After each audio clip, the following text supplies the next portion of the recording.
काय श्वेता, तुला आज वेळ मिळाला बाई इकडे यायला? अगं एवढे दिवस बोलवायला लागले, एका गल्लीत राहतीस तर तुझं तोंड सुद्धा दिसत नाही बाई. अगं वहिनी, कामं असतात की काहीतरी. होय, लय कामाची. अगं आता काय लग्न बिग्न करतेस का बिना लग्नाचीच राहणार आहेस ते पण सांगून टाक एकदाच. अगं होय, करणार आहे की ग.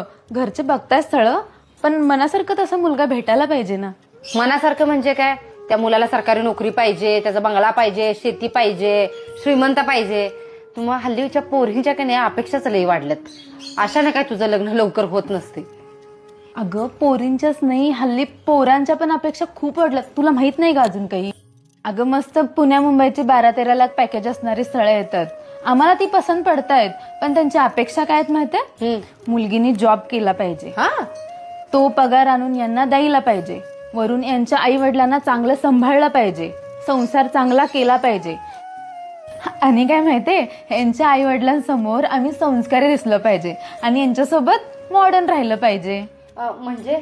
अगं म्हणजे एकीकडे यांच्या आईसोबत हळदी कुंकू लावून गारवा पण सोडला पाहिजे आणि दुसरीकडे यांच्यासोबत पबला पण जायला पाहिजे.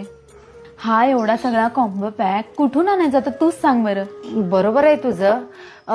हे हल्ली आहे ना, लग्न म्हणजे एक व्यवहारच करून टाकल्यात. मला असं वाटतंय तुझ्यासारख्या पोरींनी एखादा साधा सरळ, भले तो कमी कमवत असू दे, पण समजून घेणारा एखादा मुलगा जर तुला बघायला आला तर तू लग्न करून मोकळी हो. हे प्रॉपर्टी स्टेट पुन्हा ते नोकरीच्या नादाला लागत बसू नकोस. काय नाही, तुला कमवतीस की नाही, तू देशील की साथ त्याला, दोघं मिळून संसार करा. आणि हे हल्ली आहे की नाही, हे व्यवहारच चालू आहे ग सगळीकडं. त्यामुळे ती नाती टिकत नाहीत, ती लग्न टिकतच नाहीत. लग्न करतात आणि वर्षभरात डिवोर्स देतात.